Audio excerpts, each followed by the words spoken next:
এরদোগানের সঙ্গে ম্যাক্রো ও বাইডেনের রুদ্ধদ্বার বৈঠক। বিমানবন্দর ও দূতাবাসের নিরাপত্তা নিয়ে বিদেশিদের উদ্বেগের জবাব দিল তালেবান। জি7-এর পর এবার চীন ঠেকানোর মিশনে ন্যাটো। ইসরায়েলের পরমাণু চুল্লিগুলোর উপর নজরদারি করুন কাতার। জি7-এর দাবি নাকচ করল ইরান। কুর্দিস্তানে তুরস্কের হামলা জোরদার। চীনের পরমাণু কেন্দ্রে লিক, বড় বিপর্যয়ের আশঙ্কা। কাতারে আফগান সেনাদের প্রশিক্ষণ ঘাঁটি চায় ন্যাটো। একমাত্র তুরস্কের উপরে ভরসা করতে পারে যুক্তরাষ্ট্র, এরদোয়ান। ইরানের নৌবাহিনীতে যুক্ত হলো 2টি যুদ্ধজাহাজ। সৌদির 10 বিলিয়নের প্রকল্প পাকিস্তানে হস্তান্তরের সিদ্ধান্ত। ভারতের লাদাখ সীমান্তে চীনা যুদ্ধবিমান। পশ্চিম তীরে ফিলিস্তিনি বেদুইনদের ঘরবাড়ি ধ্বংস করল ইসরায়েল। জি7-এর বিবৃতি চীনের অভ্যন্তরীণ ব্যাপারে মারাত্মক হস্তক্ষেপ বেইজিং। এবং সবশেষে থাকছে তুহার সন্ধান ও মুক্তি চেয়ে অ্যামনেস্টির বিবৃতি। তুরস্কের প্রেসিডেন্ট রিসেপ তাইয়েপ এরদোয়ান ও ফ্রান্সের প্রেসিডেন্ট ইমানুয়েল ম্যাক্রো বৈঠক করেছেন। সোমবার বেলজিয়ামের রাজধানী ব্রাসেলসে ন্যাটো সামিটে অংশ নেওয়ার এক ফাঁকে এই দুই প্রতিদ্বন্দ্বী নেতা রুদ্ধদ্বার বৈঠক করেন। তুরস্কের সংবাদ সংস্থা আনাদুল এজেন্সি ও ডেইলি সাবার খবরে বলা হয়েছে, এরদোগান এবং ম্যাক্রো দীর্ঘ 52 মিনিট বৈঠক করেন। সাক্ষাতে দুই নেতা উভয় দেশের সাধারণ স্বার্থ সংশ্লিষ্ট বিষয়ে আলোচনা করেন। খবরে বলা হয়, বৈঠকে তুরস্কের প্রেসিডেন্ট রিসেপ তাইয়েপ এরদোগান এবং ফ্রান্সের প্রেসিডেন্ট ইমানুয়েল ম্যাক্রো বেশ কিছু বিষয় নিয়ে খোলামেলা আলোচনা করেছেন। ম্যাক্রো ইসলাম নিয়ে তার স্পষ্ট অবস্থান পরিষ্কার করেন, তবে ইসলাম প্রসঙ্গে ম্যাক্রো ঠিক কী বলেছে খবরে সেটা বলা হয়নি। ম্যাক্রো ছাড়াও বেলজিয়ামের রাজধানী ব্রাসেলসে রুদ্ধদ্বার বৈঠকে মিলিত হয়েছে তুরস্কের প্রেসিডেন্ট রিসেপ তাইয়েপ এরদোয়ান এবং মার্কিন প্রেসিডেন্ট জো বাইডেন। ন্যাটো সম্মেলনের সাইডলাইনে এ বৈঠকে মিলিত হন দুই নেতা। তুর্কি প্রেসিডেন্টের দপ্তর থেকে দুই নেতার কয়েকটি ছবি প্রকাশ করা হয়েছে। এসব ছবিতে তাদের হাস্য উজ্জ্বল দেখা গেছে, তবে তাৎক্ষণিকভাবে বৈঠকের বিস্তারিত জানা যায়নি। মার্কিন ও ন্যাটো সেনারা আফগানিস্তান ছেড়ে যাওয়ার পর কাবুলের পরিস্থিতি কী দাঁড়াবে সেটি নিয়ে আন্তর্জাতিক সম্প্রদায়ের উদ্বেগ তৈরি হয়েছে। বিশেষ করে বিমানবন্দর ও বিদেশি দূতাবাসগুলোর নিরাপত্তা নিয়ে উদ্বেগ বাড়ছে। এর মধ্যে অস্ট্রেলিয়া কাবুলে তাদের দূতাবাস বন্ধ করে দিয়েছে।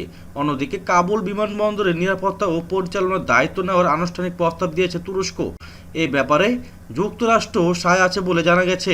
বিদেশিদের উদ্বেগের জবাব দিয়েছে তালেবান। দলটি বলছে, মার্কিন ও ন্যাটো বাহিনী প্রত্যাহারের পর আফগানিস্তানে সামরিক উপস্থিতি বজায় রাখার কোনো শাখা রাখা উচিত নয়। দূতাবাস ও বিমানবন্দরগুলোর নিরাপত্তা নিশ্চিত করা আফগানদেরই দায়িত্ব। বিশ্বে চীনের ক্রমবর্ধমান উত্থান ঠেকাতে সামরিক জোট ন্যাটোর সদস্য রাষ্ট্রগুলোকে আরও ঐক্য হতে হবে।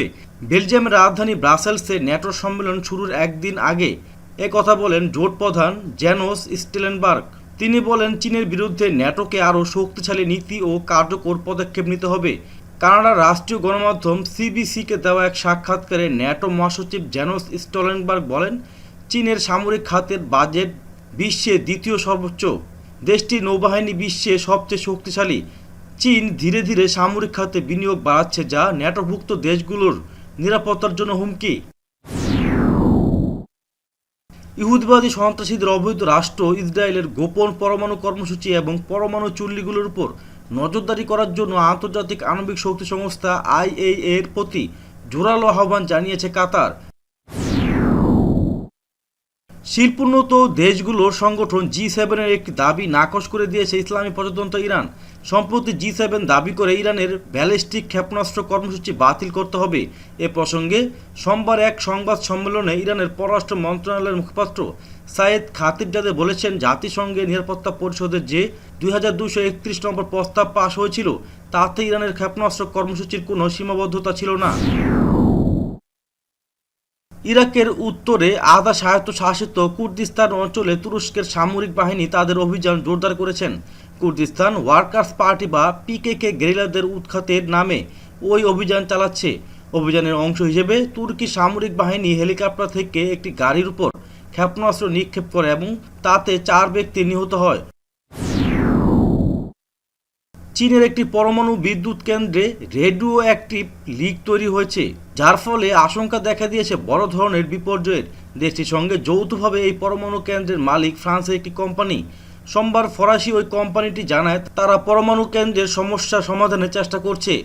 তেইশান পরমাণু বিদ্যুৎ কেন্দ্রটি হংকংয়ের কাছাকাছি অবস্থিত। China Guangdong nuclear power group এবং ফরাসি বহুজাতিক বিদ্যুৎ কোম্পানি ইলেকট্রিসিটি দিয়ে ফ্রান্সের ফ্র্যামোটোস এই পরমাণু কেন্দ্রের যৌথ মালিক। পশ্চিমাদের সামরিক জোট ন্যাটোর নিরাপত্তা কর্মকর্তারা কাতারে আফগানিস্তানের স্পেশাল ফোর্সের জন্য প্রশিক্ষণ ঘাঁটি তৈরির প্রস্তাব দিয়েছেন। 3 জন পশ্চিমা সিনিয়র কর্মকর্তা বিষয়টি নিশ্চিত করে আরও জানিয়েছেন, আফগানিস্তান থেকে বিদেশি সেনা প্রত্যাহারের পর কৌশলগত প্রতিশ্রুতির অংশ হিসেবে এই প্রশিক্ষণ ঘাঁটি তৈরি করা হবে। সোমবার ব্রিটিশ বার্তা সংস্থা রয়টার্স এক প্রতিবেদনে এ তথ্য জানিয়েছে। আফগানিস্তান থেকে সেনা সরানোর পর দেশটিতে স্থিতিশীলতা রক্ষায় যুক্তরাষ্ট্র একমাত্র যে দেশটির উপর নির্ভর করতে পারে সেটা হচ্ছে তুরস্ক। তুর্কি প্রেসিডেন্ট রিসেপ তাইয়িপ এরদোয়ান এই কথা বলেন। প্রেসিডেন্ট এরদোয়ান আরও বলেন, ব্রাসেলসে ন্যাটো সম্মেলনের অবসরে প্রথম মুখোমুখি বৈঠকে মার্কিন প্রেসিডেন্ট জো বাইডেনের সঙ্গে তিনি এই ইস্যুতে আলোচনা করবেন। ইরানের নৌবাহিনীতে নিজেদের তৈরি দেনা এবং শাহিন নামে 2টি যুদ্ধজাহাজ যুক্ত হয়েছে। সোমবার ভিডিও কনফারেন্সের মাধ্যমে প্রেসিডেন্ট হাসান রুহানি জাহাজ দুটির উদ্বোধনী অনুষ্ঠানে যোগ দেন। দেনা একটি ডেস্ট্রয়ার এবং শাহিন মাইন হান্টার। ইরানের সরকারি সংবাদ মাধ্যম পার্স টুডে এ খবর জানিয়েছে। পাকিস্তানের গোয়াদারে 10 বিলিয়ন মার্কিন ডলার বাংলাদেশি মুদ্রায় 8,516 কোটি 52,90,000 টাকা ব্যয়ে একটি তেল শোধনাগার এবং পেট্রোকেমিক্যাল কমপ্লেক্স করার প্রস্তাব দিয়েছে সৌদি আরব। সেটি এখন করাচিতে হস্তান্তর করার সিদ্ধান্ত নিয়েছে আরব দেশটি। পাকিস্তানে চীনের বেল্ট অ্যান্ড রোড প্রকল্পের মূল কেন্দ্রস্থল করাচি শহর। এমত অবস্থায় গোয়াদার বন্দর শহরটি মেগা বিনিয়োগের কেন্দ্র হিসেবে তার গুরুত্ব হারাচ্ছে বলে মনে করছেন সংশ্লিষ্টরা। ভারতীয় সীমান্ত লাদাখে ফের সামরিক তৎপরতা শুরু করেছে চীন। এতে নয়াদিল্লির উদ্বেগ বেড়েছে। লাদাখের কাছে চীনা সামরিক বাহিনী অত্যাধুনিক স্টেলথ যুদ্ধবিমানের পরীক্ষামূলক উড্ডয়ন করেছে। জানা গেছে পূর্ব লাদাখের কাছে জিনজিয়াং প্রদেশের হোটান বিমান ঘাঁটি থেকে আকাশে উড্ডয়ন করানো হয়েছে H-20 বোমারু বিমান। 8 জুন শুরু হয়েছে ওই পরীক্ষা। এই পরীক্ষা চলবে 22 জুন পর্যন্ত। স্টেলথ বিমানটি ট্রায়ালের অন্তিম পর্যায়ে রয়েছে। ভারত চীন সীমান্তের কারাকোরাম পাসের উত্তর পূর্বে প্রায় 250 কিলোমিটার দূরে রয়েছে চীনের হোটান বিমান বাহিনীর ঘাঁটি। লাদাখের প্যাংগং হ্রদের 4 নম্বর ফিঙ্গার এলাকা থেকে এই বিমান ঘাঁটির দূরত্ব মাত্র 380 কিলোমিটার। ফলে রাডারে প্রায় অদৃশ্য H-20 বোমারু বিমানের মহড়া রীতিমতো উদ্বেগ বেড়েছে ভারতের প্রতিরক্ষা মহলে। ইসরায়েলি সেনাবাহিনী যাযাবর বেদুইন জনগোষ্ঠীর অন্তর্ভুক্ত ফিলিস্তিনি পরিবারগুলোর তাঁবু ধ্বংস করে দিয়েছে। অধিকৃত পশ্চিম তীরের রামাল্লায় উত্তর পশ্চিমে অবস্থিত তাইব গ্রামের কাছে এ ঘটনা ঘটেছে বলে জানিয়েছে আনাদুল এজেন্সি।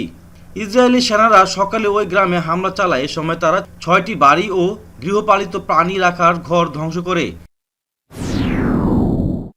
শিল্পোন্নত দেশগুলোর সংগঠন G7 চীনের সমালোচনা করে যে বিবৃতি দিয়েছে তাতে অভ্যন্তরীণ ব্যাপারে মারাত্মক রকমের হস্তক্ষেপ বলে মন্তব্য করেছে বেইজিং। চীন বলছে এ ধরনের বিবৃতি তার সম্মানের উপর কলঙ্ক লেপনের প্রচেষ্টা। লন্ডনে অবস্থিত চীনা দূতাবাস সোমবার বলছে ব্রিটেনে অনুষ্ঠিত শীর্ষ সম্মেলন শেষে G7 যে চূড়ান্ত বিবৃতি দিয়েছে তার বিরুদ্ধে জোরালো প্রতিবাদ জানাচ্ছে বেইজিং।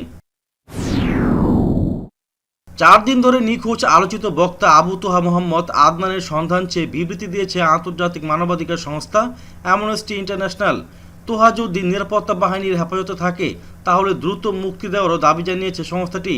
সোমবার অ্যামনেস্টি ইন্টারন্যাশনাল সাউথ এশিয়ার ভেরিফাইড টুইটার অ্যাকাউন্ট থেকে তোহা নিখোঁজ সংক্রান্ত দেশীয় একটি পত্রিকার প্রতিবেদন শেয়ার করা হয়েছে। এর সঙ্গে দেওয়া বিবৃতিতে সংস্থাটি বলেছে আবু তোহা মোহাম্মদ আদনান ও তার 3 সঙ্গী গত বৃহস্পতিবার ঢাকা থেকে নিখোঁজ হন।